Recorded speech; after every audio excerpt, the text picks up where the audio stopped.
भक्ति अभिन्न नित्यानंद कलेवर ओम विष्णुपाद त्रिदंडी स्वामी श्री श्रीमान भक्ति प्रसाद मधुसूदन गोस्वामी महाराज श्री चरण वंदना करी तत्पश्चात वंदना करी हमारे शिक्षागुरु पादपद्म भक्ति प्रकाश अनिरुद्ध प्रभु श्री चरण वंदना करी सगोष्ठी सपरिकर विश्ववंदित आचार्य भास्कर जगतगुरु श्री श्रीला भक्ति सिद्धांत सरस्वती ठाकुर श्रीला प्रभुपाद श्री चरण वंदना करी যারা আমার সামনে আছেন এবং আমার বাদিকে আছেন এই এলাকার প্রচারক এবং সকলে পথ প্রদর্শক গুরু কৃষ্ণ কমল প্রভু এবং আপনাদেরকে সকলকেই আমার যথাযোগ্য দণ্ডবত প্রণাম। আমরা যারা পাঠে বসছি, আমার সামনে যারা বসেছেন, আমাদের ঘুম আসে কেন জানেন? যারা ভগবানকে ভালোবাসে না, ভগবানের নাম যাদের পছন্দ না, যারা নাস্তিক চাই, বসতে লোক দেখানো যাবে, তাদের ঘুম পায়। কখনো প্রিয় ব্যক্তির কথা শুনলে, ভগবানের কথা শুনলে কখনো ঘুম পায় না। সুখদেব গোস্বামী পাদ পরীক্ষিত মহারাজকে বলছেন যে আপনি 7 দিন বসে আছেন এখানে, আপনারা কতক্ষণ বসে আছেন? কতক্ষণ বসেছেন? 3 ঘন্টা হয়েছে? 3 ঘন্টা হয়েছে? হয়নি। উনি 7 দিন বসে আছে, তারপরে বলছেন যিনি পাঠক সুখদেব গোস্বামী পাদ বলছে আপনি 7 দিন বসে আছেন, একটু উঠুন। কেন গুরুদেব? বলে যান একটু জল পান করে আসুন। তার উত্তরে পরীক্ষিত মহারাজ বলছেন যে আপনি যে হরির কথা রূপে অমৃত পান করাচ্ছেন, এর চেয়ে মনে হয় আর কোনো কিছু পান করার কোনো প্রয়োজন পড়ে না। তো আমি তো একটু পরে পাঠ বন্ধ করে দেবো নাকি? না আমি সারাদিন করবো? সারাদিন করবো কি এখানে? আমি সারাদিন না, আমি অল্প সময় ডেকেছি, আমি একটু সময় আপনাদের সাথে কথা বলবো। আর এইটুকু কথাই যদি আপনারা না শোনেন, তাহলে আমার অতদূর থেকে আসাটা বেকার। বেকার হবে কিনা? তাহলে আমি বেশি সময় বলবো না। আজকে এখানে বৈষ্ণব সেবার আয়োজন করেছেন, নাম কি গৃহকর্তা? সুশান্ত দাস প্রভু, তিনি আজ বৈষ্ণব সেবার আয়োজন করেছেন। বলছে এই বৈষ্ণব সেবা কেন করতে হয়? বৈষ্ণব সেবা না করলে কি হবে? একটা কীর্তন করেছেন, কীর্তন বলে বৈষ্ণব সেবন না করে যে জন কি হবে তার গতি? কি হবে তার গতি? তার গতি কি হবে যদি বৈষ্ণব সেবা না করে? ভক্তি বিনোদ ঠাকুরের একটা কীর্তন আছে, বিনোদ কইছে ভাই ভ্রমিয়া কি ফল পাই, বৈষ্ণব সেবনামর ব্রত। আপনি অনেক তীর্থ ভ্রমণ করছেন, অনেক জায়গায় যাচ্ছেন, কিন্তু কোনোদিন সাধু সেবা করলেন না, কোনোদিন বৈষ্ণব সেবা করলেন না। বলছে আপনার তীর্থ ভ্রমণ বেকার। আর আপনি বাড়িতে বসে যদি কোনো তীর্থে যাননি কোনোদিন জীবনে, বাড়িতেই আছেন, কিন্তু বাড়িতে বসেই যদি সাধু সেবা বৈষ্ণব সেবা করেন, তাহলে আপনি বাড়িতে সাধু সেবা করার ফলে আপনি সমস্ত তীর্থ ভ্রমণের ফল, সমস্ত যজ্ঞের ফল, সমস্ত তপস্যার ফল আপনি বাড়িতে বসে লাভ করতে পারবেন, শুধু সাধু সেবার জন্য। তাহলে সাধু সেবার কত মহত্ব! সাধুরা হচ্ছে তীর্থ স্বরূপ। তীর্থ স্বরূপ মানে তীর্থ পূর্বন্তী তীর্থানি। সাধুগণ তীর্থে যায় তীর্থকে পবিত্র করার জন্য। বুঝা যাচ্ছে কথাগুলা? এর চেয়ে সহজ ভাষা আছে নাকি আরো? সাধুগণ তীর্থে যায় তীর্থকে পবিত্র করার জন্য, আর আমরা তীর্থে যাই পবিত্র হওয়ার জন্য। আমরা গঙ্গা স্নান করি পবিত্র হওয়ার জন্য। আর সাধুগণ গঙ্গা স্নান করে গঙ্গাকে পবিত্র করার জন্য। দেখুন সাধুর কত পাওয়ার।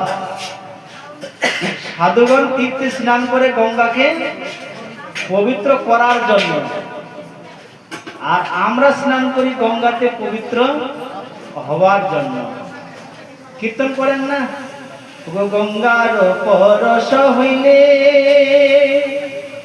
পশ্চাতে পাব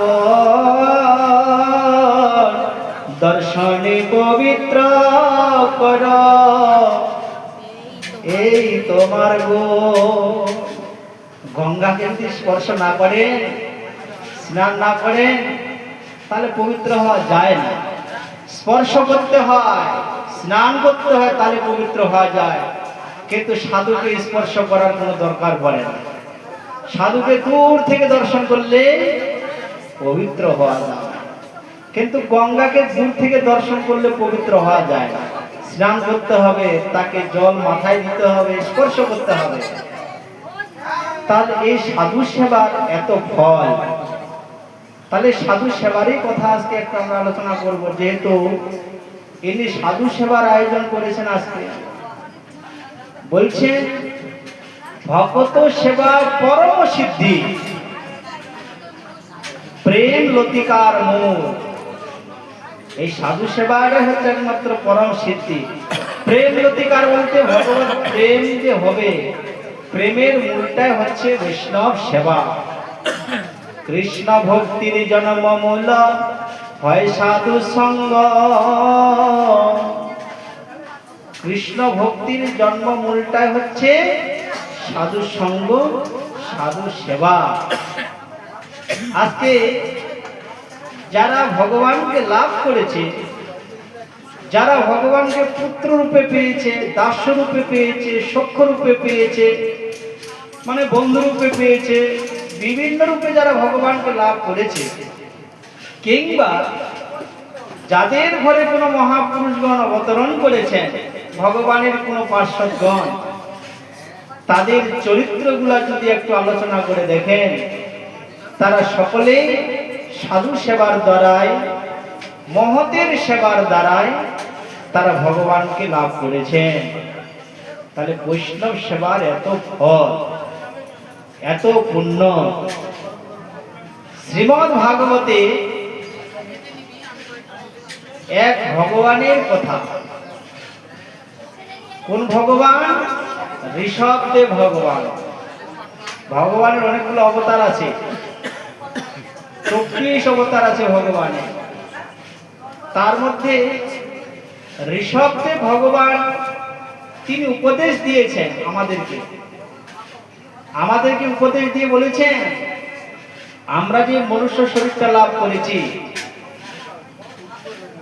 তিনি উপদেশে বলছেন, নায়ম দেহ দেহ ভাজাম লোকে কষ্টান কামান অর্থে বিভুজাম। একটা শ্লোক বলছেন। তার 100 পুত্র ছিল। তার জ্যেষ্ঠ পুত্রের নাম হচ্ছে ভরত মহারাজ, যার নামকরণ করে আমাদের এই দেশের নাম হয়েছে ভারতবর্ষ। তিনি একদিন 100 পুত্রকে ডেকে বলছেন, হে পুত্রগণ, আমি আজকে তোমাদেরকে কিছু আমার মনের কথা বলতে চাই। বলে কি কথা বলবে? বলে আমরা যে মনুষ্য শরীরটা লাভ করেছি, বিষ্ঠাভোজী কুকুর শৃগালের মতো জীবন যাপন করবার জন্য নয়। ভালো করে মন দিয়ে শোনো। এই শরীরটা লাভ করেছি বিষ্ঠাভোজী কুকুর শৃগালের মতো জীবন যাপন করার জন্য নয়। কুকুর শৃগাল পশুরা কি করে? ওরা খায়, দায়, বাসস্থান তৈরি করে, এইটাই। তো আমরা যদি আহার, নিদ্রা, ভয়, মিথুন, আমরাও যদি এগুলো নিয়ে ব্যস্ত থাকি, তাহলে আমরা যে মনুষ্য সৃষ্টির শ্রেষ্ঠ জীব, মনুষ্য শরীর পেয়েছি বলে এটা বেকার হয়ে যাবে। আমরা যদি জগতে এসে শুধু ভালো মন্দ খাবো, সংসার করব, বাচ্চা কাচ্চা জন্ম দিব, কয়েক কোটি টাকা ব্যাংক ডিপোজিট করব, কয়েকটা দোকান করলাম, কয়েকটা বাড়ি করলাম, এটা এই মনুষ্য জীবনের সার্থকতা নয়। বাড়ি তো পশুরাও করে, পাখিরাও বাড়ি করে, নারকেল গাছের উপরে করে না, খেজুর গাছের উপরে পাখিরা বাসা করে, সুন্দর পাতা দিয়ে একদম নকশা করে। তো আমরাও কয়েকটা বাড়ি করলাম, কয়েকটা দোকান করলাম, কয়েক কোটি টাকা ডিপোজিট করলাম, এটাই মনুষ্য জীবনের সার্থকতা নয়। কেন? এই মনুষ্য শরীরটা পেয়েছি তপস্যা করার জন্য। কি করার জন্য? তপস্যা। কি তপস্যা করবেন? হিমালয়ে চলে যাবেন, কাশ্মীরে চলে যাবেন, ঠান্ডা বরফের মধ্যে গিয়ে বসে ভগবানের তপস্যা করবেন? পারবেন না। এই কলিযুগে ওই তপস্যা নেই, পারবে না কেউ। তাহলে কলিযুগের তপস্যা কি? কলিযুগের তপস্যা হচ্ছে মহাপ্রভু যেই তপস্যা, যেই নাম নিয়ে এসেছেন, হরিনাম সংকীর্তন, হরে কৃষ্ণ কৃষ্ণ কৃষ্ণ হরে হরে, হরে রাম রাম রাম হরে হরে। এই মাত্র জিহ্বার দ্বারা, ঠোঁটের দ্বারা সারাক্ষণ হরিনাম করার নামে হলো তপস্যা। আর শরীরটাকে মাসে 2 দিন আপনাকে উপবাস ব্রত করতে হবে, এটুকুই মাত্র, বেশি কিছু না। তাই এই সামান্য তপস্যা যদি আমরা করতে না পারি, তাহলে আমাদের এই জীবনটাই বেকার। কলিযুগে, অন্যান্য যুগে পাহাড় পর্বতে গিয়ে, গুফার মধ্যে গিয়ে মাথা নিচু করে, পা উপরের দিকে করে তপস্যা করে ভগবানকে লাভ করেছে। জঙ্গলে গিয়ে বাঘ, ভাল্লুক, বিভিন্ন হিংস্র প্রাণীর মাঝখানে গিয়ে তপস্যা করে ভগবানকে লাভ করেছে। কিন্তু কলিযুগে আমরা 1 দিন 2 দিন না খেয়ে থাকতে পারি না। কি থাকতে পারেন? থাকতে পারে না। তাই বলছে কলিযুগের তপস্যার কথা বলেনি। কলিযুগের তপস্যা হচ্ছে হরিনাম সংকীর্তন।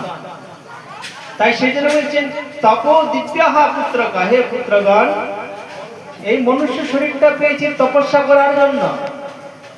সকালবেলা ঘুম থেকে উঠতে হবে, ব্রহ্ম মুহূর্তে স্নান করতে হবে, ব্রহ্ম মুহূর্তে স্নান করে ভগবানের মঙ্গল আরতি করতে হবে, ভগবানের জন্য ফুল বাগানে গিয়ে ফুল তুলতে হবে, মালা গাঁথতে হবে, মালা গেঁথে ভগবানকে পরাতে, শৃঙ্গার করাতে হবে। শৃঙ্গার মানে কাপড় পরাতে হবে, সাজাতে হবে, এটাকে শৃঙ্গার বলে।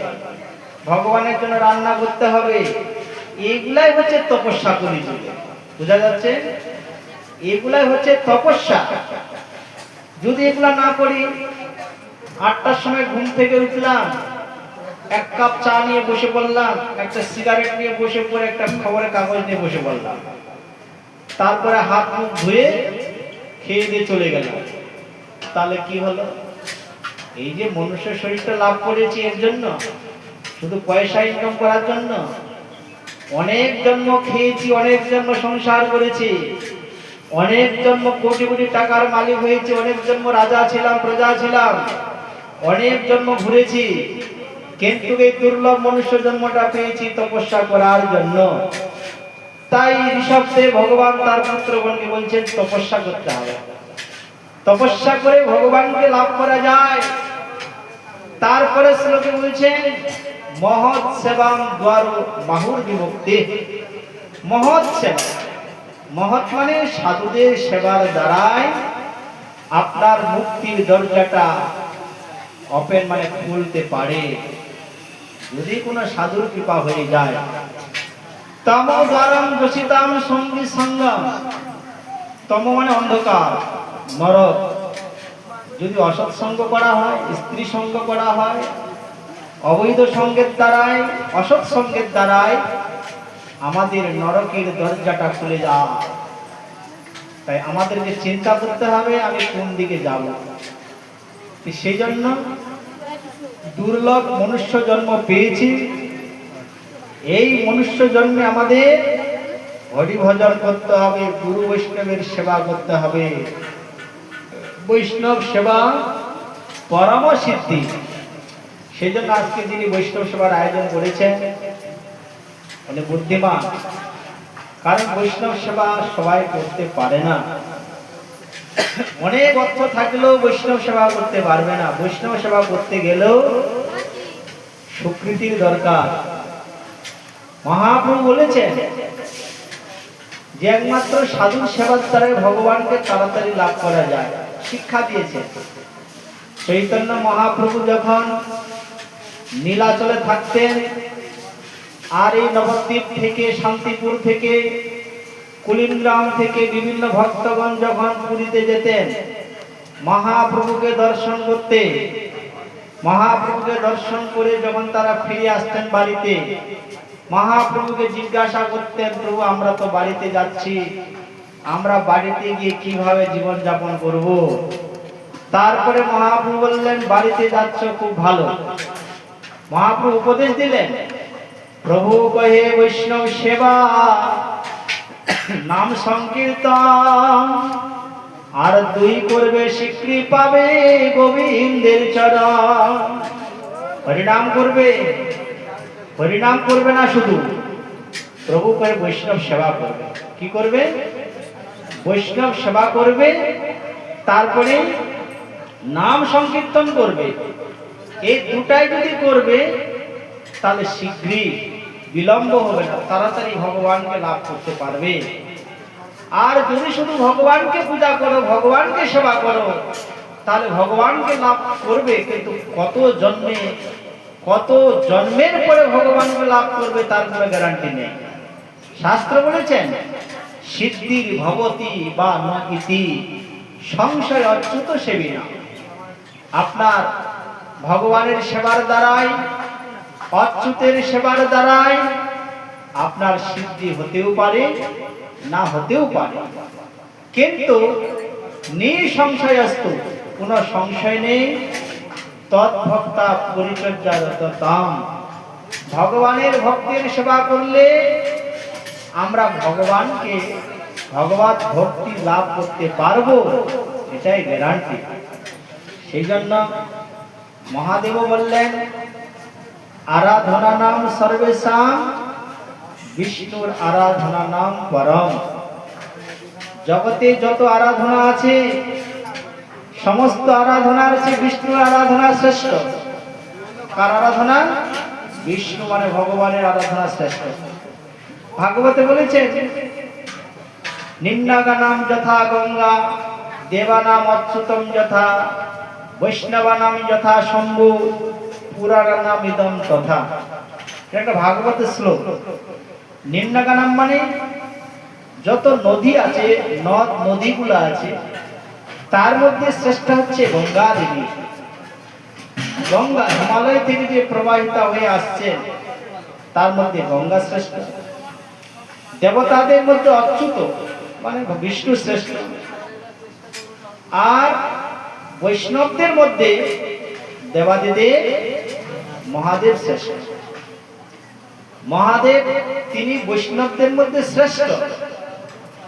এই জন্য বৈষ্ণবগণ মানে আমাদের কথা বলছি, আমরা যারা কৃষ্ণের উপাসনা করছি, গৌর হরির উপাসনা করছি, আমরাও কিন্তু শিব পূজা করি।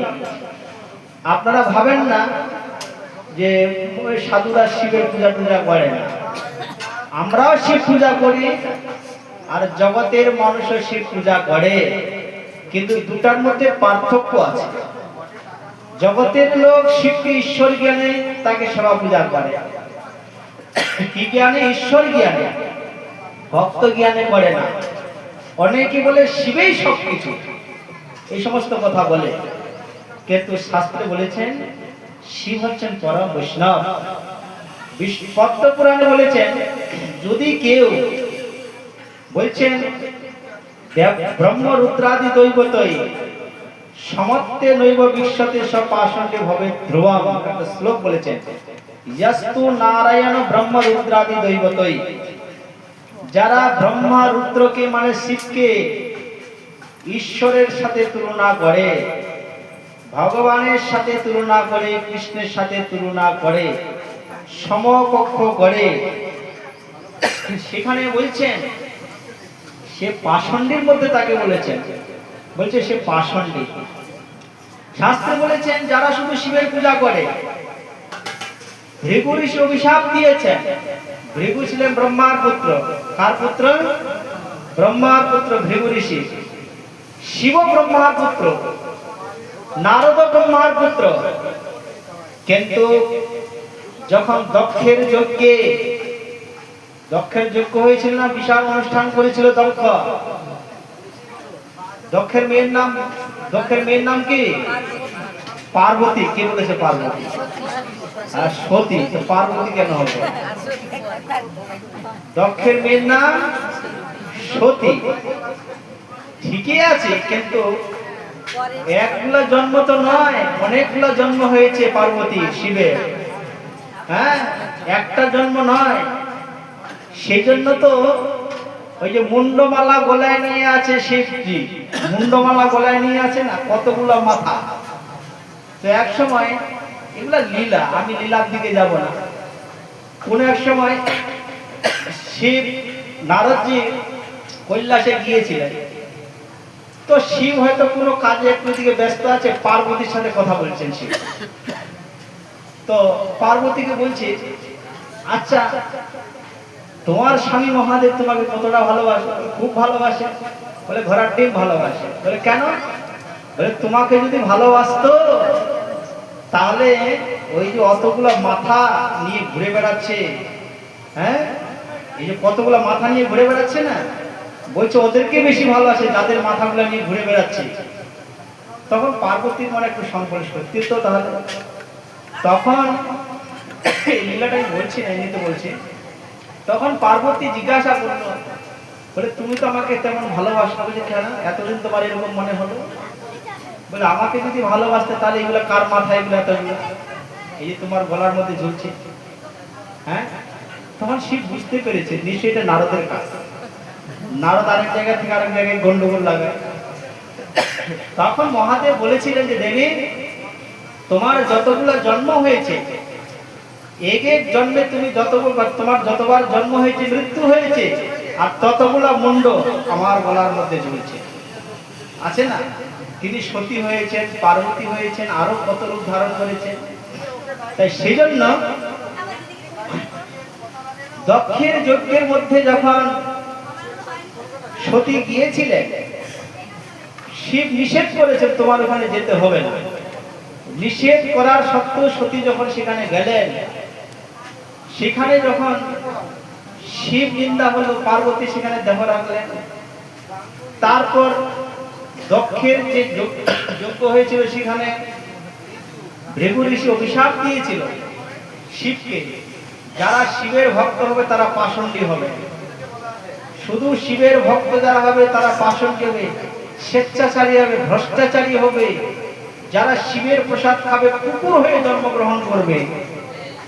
দেখুন এরকম কথাগুলো আছে। তাহলে আমরা তো শিবের প্রসাদ খাই। সেখানে ভৃগু ঋষি বলেছে যারা শুধু শিবের প্রসাদ খাবে স্বতন্ত্র ভাবে, কারণ শিব তিনি হচ্ছেন পরম বৈষ্ণব, তিনি ভগবানকে না দিয়ে তিনি কোনো বস্তু তিনি গ্রহণ করেন না। তিনি ভগবানকে না দিয়ে কোনো বস্তু গ্রহণ করেন না। এই জন্য বৈষ্ণবগণ স্বতন্ত্র ভাবে কোনো দেব দেবীর প্রসাদ তারা গ্রহণ করেন না। যেখানে ভগবানকে নিবেদন করা হয় সেই প্রসাদ কোন দেব দেবীকে নিবেদন করলে সেই প্রসাদ কিন্তু আমরা গ্রহণ করি, নচেত আমরা কিন্তু কোন দেব দেবীর প্রসাদ গ্রহণ করি না। যেমন পুরীতে মহাপ্রসাদ হয়, সেই প্রসাদ কিন্তু বিমলা দেবীর ভোগ হয়ে যখন আসে সেটা হয়ে যায় মহাপ্রসাদ।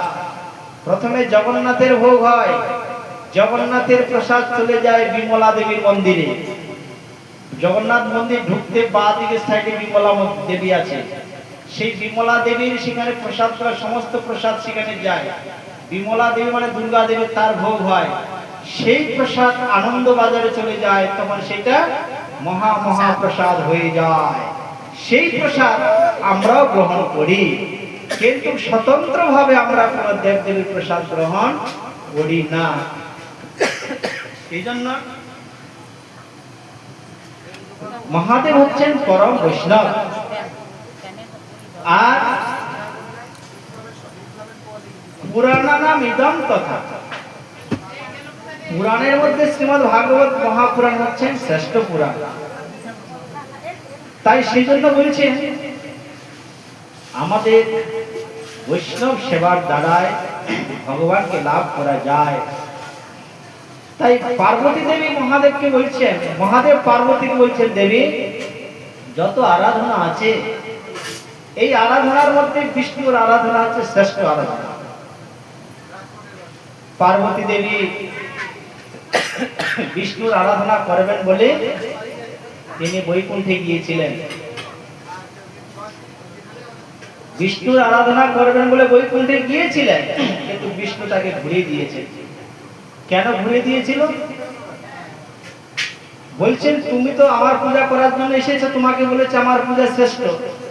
তুমি গিয়ে আবার মহাদেবকে তোমার স্বামীকে গিয়ে জিজ্ঞাসা করো যে তোমাকে পূর্ণ কথাটা বলেন, সম্পূর্ণ কথা তোমাকে বলেন, তোমাকে অর্ধেকটা কথা বলেছে। আবার সেই বৈকুণ্ঠ থেকে পার্বতী কৈলাসে এসে জিজ্ঞাসা করলেন তার স্বামীকে যে আপনি নাকি অর্ধেকটা কথা বলেছেন, অর্ধেকটা বলেননি। তারপরে মহাদেব বললেন তস্মাৎ পরতরম দেবী তদীয়ানাং সমর্চনম, বলে বিষ্ণুর পূজার চেয়েও বিষ্ণু ভক্তের পূজা আরো শ্রেষ্ঠ। তার মানে এটা নয় যে বিষ্ণুর পূজাটাকে বাদ দিলাম, শুধু ভক্তেরই পূজা করলাম, ওরকম না।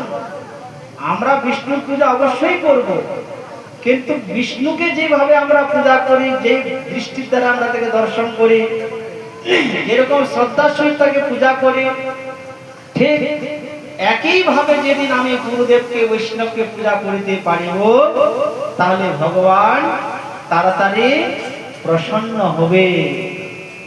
সেই জন্য তো ভগবান বলেছেন আমারে পূজে না পূজে মোর ভক্ত, আর সে দাম্ভিক নহে আমার প্রসাদের পাত্র। আমার পূজা করছেন কিন্তু আমার ভক্তের পূজা করছেন না বলে সে দাম্ভিক, সে আমার কৃপার পাত্র হতে পারবে না। সেজন্য বলছেন আমাকে পূজা করছেন, সেজন্য আমার হইতে আমার ভক্তের পূজা বড়। বেদের শাস্ত্রে ইহা করিয়াছেন দৃঢ়, সম্পূর্ণ বেদ শাস্ত্রে সমস্ত কথা বলেছেন। ভগবান তিনি বায়ু পুরাণে বলেছেন অর্জুনকে, অর্জুন যে মে ভক্ত জনাহা পার্থ নমে ভক্তান্ত তে জনা, যারা কেবল আমার ভক্ত তারা প্রকৃতপক্ষে আমার ভক্ত নয়। মদ ভক্তান্ত যে ভক্ত আসতে, যিনি আমার ভক্তের ভক্ত, মদ ভক্ত তোমা মতা, আমার মতে যিনি আমার ভক্তের ভক্ত হয়ে যায় তিনি শ্রেষ্ঠ ভক্ত হয়ে যায়। এই জন্য তো আমরা গোবিন্দের পূজা করি। গোবিন্দের পূজা করলেও কিন্তু গোবিন্দ আমার কাছে আসিবে না যতক্ষণ পর্যন্ত আমি তার কোনো ভক্তকে আশ্রয় গ্রহণ না করি। আসতে পারত, তাহলে ধ্রুব মহারাজ কম তপস্যা করেননি। 5 বছরের শিশু জঙ্গলে চলে গিয়েছেন, ভগবানের সিংহাসনটাকে টলিয়ে দিয়েছেন, নাড়িয়ে দিয়েছেন, স্বর্গের দেবতাগণের বায়ু বন্ধ করে দিয়েছেন তপস্যার দ্বারায়, কিন্তু ভগবান আসেননি। কারণ ধ্রুব ততক্ষণ পর্যন্ত কোনো ভক্তকে তিনি আশ্রয় গ্রহণ করেননি। যখন নারদের কৃপা হলো, নারদ যখন ধ্রুবকে দীক্ষা দিলেন, যখন নারদের আশ্রয় গ্রহণ করলো ধ্রুব, তখন ভগবান বৈকুণ্ঠ থেকে নেমে ধ্রুবের কাছে চলে আসলেন। প্রহ্লাদ মহারাজ তিনি মাতৃগর্ভ থেকে তিনি নারদের শরণাপন্ন হয়েছেন, নারদকে গুরু বলে স্বীকার করেছেন, নারদের সমস্ত উপদেশ তিনি সেখানে শ্রবণ করেছেন। তাই তিনি নারদকে সদা সর্বদা স্মরণ করতেন, আর ভগবান গোবিন্দের নাম করতেন, গোবিন্দকে স্মরণ করতেন। ভগবান প্রত্যেকটা বিপদে প্রহ্লাদকে রক্ষা করেছেন, প্রত্যেকটা বিপদে প্রহ্লাদকে রক্ষা করেছেন। সেজন্য আমরা যতক্ষণ পর্যন্ত কোনো ভক্তকে আশ্রয় গ্রহণ না করি, ততক্ষণ পর্যন্ত ভগবানের কৃপাটা আমি লাভ করিতে পারিব না।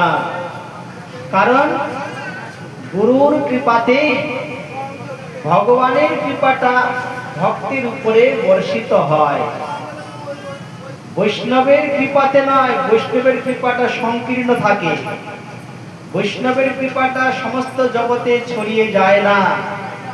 কোন বৈষ্ণব সহজে কৃপা করতে চায় না, কৃপা করলেও কাউকে দীক্ষা দিতে চায় না, কিন্তু যারা দীক্ষা দেন তার মানে কৃপা করে দেন তাকে। সেজন্য মহাপ্রভু বলেছেন, আমার আজ্ঞায় গুরু হইয়া তার এই যে গুরু হও, গুরু হয়ে জগৎকে কৃপা করো। জগতের জীব যেন প্রেম ফল মানে কৃষ্ণ প্রেমামৃত ফল যেন তারা আস্বাদন করতে পারে। সেটা কে দিতে পারে? সেটা একমাত্র গুরুদেব দিতে পারে।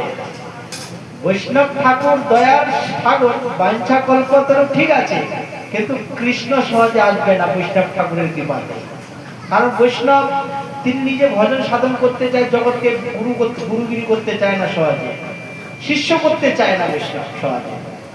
কিন্তু যিনি গুরু তিনি উত্তম বৈষ্ণব, তিনি উত্তম থেকে তিনি মধ্যম অধিকারীতে এসে তিনি জগতের লোককে কৃষ্ণের পাদ পদ্মে নিয়ে যান তিনি। সেই জন্য আমাদেরকে গুরু বৈষ্ণবের সেবার দ্বারাই, তাদের চরণ আশ্রয় গ্রহণের দ্বারাই আমরা ভগবত ভক্তি লাভ করতে পারি।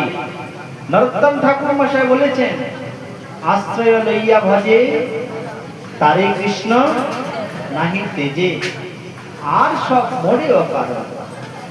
যতক্ষণ পর্যন্ত আমাদের আশ্রয় গ্রহণ না হচ্ছে, আমাদের ততক্ষণ পর্যন্ত কোন সেবার অধিকার, ভগবত প্রেম, ভগবতের করুণাটা আমার উপরে পূর্ণভাবে বর্ষিত হবে না। সেই জন্য আমাদেরকে হরিনাম করতে হবে, গুরুর কৃপাকে অবলম্বন করে হরিনাম করতে হবে। যদি আমরা মনে করি পড়াশোনা করব কিন্তু স্কুলে অ্যাডমিশন হব না, তাহলে নাম্বারও হবে না, পরীক্ষাও হবে না, আপনার কিছুই হবে না। হবে ক্লাসের বই নিয়ে এসে পড়তে থাকে, হরিনামের ঝোলা বাজার থেকে নিয়ে এসে হরিনাম পড়তে থাকে, গুরুকরণের কোনো প্রয়োজন নেই। তাহলে ভগবান তো কেন গুরু? বন্দে কৃষ্ণ জগৎ গুরু, কৃষ্ণই জগতের গুরু, তার তো গুরুকরণ করার কোনো প্রয়োজন ছিল না। ছিল গুরুর প্রয়োজন ছিল, কিন্তু ভগবানের গুরুদেব আছে কিনা? আছে কিনা ভগবানের গুরুদেব? কি নাম কি? সন্দীপুনি মনে চৈতন্য দেবের গুরুদেব আছে কিনা? কি নাম কি চৈতন্য দেবের গুরুদেব? ঈশ্বর করি। তাহলে তারা তো ভগবান, চৈতন্য মহাপ্রভু ভগবান, তার তো গুরু করার কোনো দরকার ছিল না। কেন বললেন? কারণ জগৎ থেকে শিক্ষা দেওয়ার জন্য, যে আশ্রয় করে ভজন করো তাহলে তোমার সর্বসিদ্ধি লাভ হবে। আশ্রয়বিহীন, মন্ত্রতন্ত্র সম্প্রদায়বিহীন সব ব্যর্থ হয়ে যায়। হরিনাম করবেন, কোটি জন্ম ভগবান আমার কাছে আসবে না। সেই জন্য আমরা দুর্লভ মনুষ্য জন্ম লাভ করেছি। মনুষ্য জন্মটা পেয়েছি হরি ভজন করবার জন্য। কৃষ্ণ ভজিবার তোরে সংসারে আইন, মিছে মায়ায় বদ্ধ হইয়া বৃক্ষ সম হইন।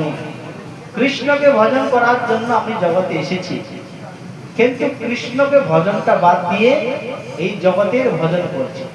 ভজন মানে সেবা, ভজন শব্দের অর্থ হচ্ছে সেবা। আমরা সকলে সেবা করছি, কেউ পুত্র সেবা করছি, স্ত্রী সেবা করছি, স্বামী সেবা করছি, জনগণের সেবা করছি, বিভিন্ন সেবা করছি, কিন্তু বাস্তবে আমি এসেছি কৃষ্ণের সেবা করবার জন্য। কার সেবা? কৃষ্ণকে সেবা করার জন্য এসেছি। আসলটা ভুলে গিয়েছি, যেগুলা নকল সেগুলার সেবা করছি। তস্মিন তুষ্টে জগৎ তুষ্টম, ভগবান যদি প্রসন্ন হয়ে যায় তাহলে সবকিছুই প্রসন্ন হয়ে যাবে। এই জন্য আমরা কলিযুগে এসে উপস্থিত হয়েছি।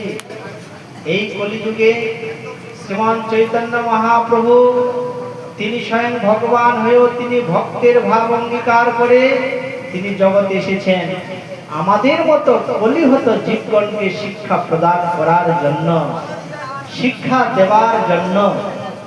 মহাপ্রভু তিনি ভক্ত হয়েও তিনি সন্ন্যাস নিলেন, সন্ন্যাস গ্রহণ করে তিনি আমাদের মতো পাপী তাপীকে উদ্ধার করবার জন্য হরের নাম শ্লোকের তিনি প্রচার করলেন নিজেই, যে কলিযুগে হরিনাম ছাড়া জীবের অন্য কোনো গতি নাই। স্বয়ং চৈতন্য মহাপ্রভু তিনি সেই শিক্ষা দিলেন, হরের নাম হরের নাম হরের নামৈব কেবলম কলৌ নাস্তেব নাস্তেব নাস্তেব গতির অন্যথা। এই কলিযুগে একমাত্র হরিনাম ছাড়া জীবের যে অন্য কোনো গতি নাই নাই নাই, সেই শিক্ষা চৈতন্য মহাপ্রভু তিনি নিজেই এসে তিনি দিলেন।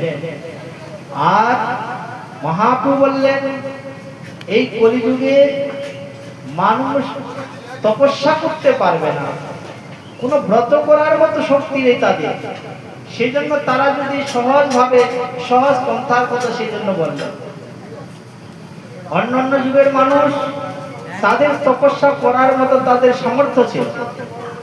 সত্য যুগের মানুষ তপস্যা করত, 1 লক্ষ বছর বাঁচত মানুষ, না কেউ তপস্যা করবার মতো সামর্থ্য ছিল। আমরা তো কলিযুগের মানুষ অলস, প্রায় না অল্প আয়ুষ সব বিয়া কলাবস্মিন যুগে জনা। মানুষের আয়ুগুলাও অল্প, অলস প্রকৃতি। আমরা সকালবেলা ঘুম থেকে উঠতে চাই না, বিছানার মধ্যে শুয়ে থাকি 8টা পর্যন্ত 7টা পর্যন্ত। সূর্যদেবকে কোনোদিন উঠতেও দেখি না অনেকে, মানে সূর্য যে উঠছে পূর্ব আকাশে অনেকে এটা দর্শনই করেননি কোনোদিন। আছে এরকম, এখনকার ছেলে মেয়েদের কথা বলছি। তাহলে সেই জন্য আমরা তো তপস্যা কি করবো আর, সেই জন্য বলছেন এরা তপস্যা করতে পারবে না, এরা অল্প আয়ু। আমাদের তপস্যা মানে তো এগুলাই, ভোরবেলা স্নান করা ব্রহ্ম মুহূর্তে, সকালবেলা নাম দিয়েছেন ব্রহ্ম মুহূর্ত। কি মুহূর্ত? ব্রহ্ম মুহূর্ত। ব্রহ্ম শব্দের অর্থ কি? ব্রহ্ম শব্দের অর্থ হচ্ছে ভগবান। ওই সময়টা হচ্ছে ভগবানের সময়। ব্রহ্ম মুহূর্ত কার সময়? ভগবানের সময়। ওই সময়টাতে আপনি যা কিছু করবেন তার যে একটা ক্রিয়া, তার যে একটা মানে কাজ, ওর কাজটা ক্রিয়াটা একটা অন্যরকম ভোরবেলা। আর অন্য সময় এগুলো ভগবানের নামে হয়নি। হ্যাঁ, সন্ধ্যার সময়, বিভিন্ন সময়, অপরাহ্ন, পূর্বাহ্ন ইত্যাদি। কিন্তু ব্রহ্ম মুহূর্তে ওই সময়টা হচ্ছে ভগবানের সময়। ওই জন্য ব্রহ্ম মুহূর্তে উঠে যে মঙ্গল আরতির কথা বলেছেন, নামটা দিয়েছেন মঙ্গল আরতি। কি আরতি? মঙ্গল আরতি। তো কেউ যদি মঙ্গল আরতি দর্শন করে তাহলে সারাটা দিন তার মঙ্গল হবে বা ভালো কাটবে। আর যদি 9টার সময় 10টার সময় ঘুম থেকে উঠে বাসি মুখে খেয়ে দিয়ে আর 11টার সময় স্নান করলো, তাহলে আমাদের কি হবে ভবিষ্যৎ প্রজন্ম? সেই জন্য প্রত্যেকেই আমাদের এগুলো নিয়ম। সেই জন্য তপস্যা করতে পারে না এখনকার লোক। বলে মন্দ সুমন্দ মতয় মন্দ ভাগ্য উপদ্রতা। আমাদের বুদ্ধিটাও খারাপ, ভাগ্যটাও মন্দ। সেই জন্য মহাপ্রভু দেখলেন এরা পারবে না কিছু, এদেরকে হরিনামের কথা বলতে হবে। তো সত্য যুগে ধ্যান করে তপস্যা করে যেই ফল পাওয়া যেত, ত্রেতা যুগে অর্চনের দ্বারায়, যেই যজ্ঞের দ্বারায় যেই ফল পাওয়া যেত, দাপর যুগে পূজা করে ভগবানকে অর্চন করে যেই ফল লাভ করা যেত, আর কলিযুগে কেউ যদি হরিনাম করে হরে কৃষ্ণ কৃষ্ণ কৃষ্ণ হরে হরে, হরে রাম রাম রাম হরে হরে, যদি এই মন্ত্র জপ করে তাতেই সে ভগবানকে লাভ করিতে পারিবে। অন্যান্য যুগে যে ফল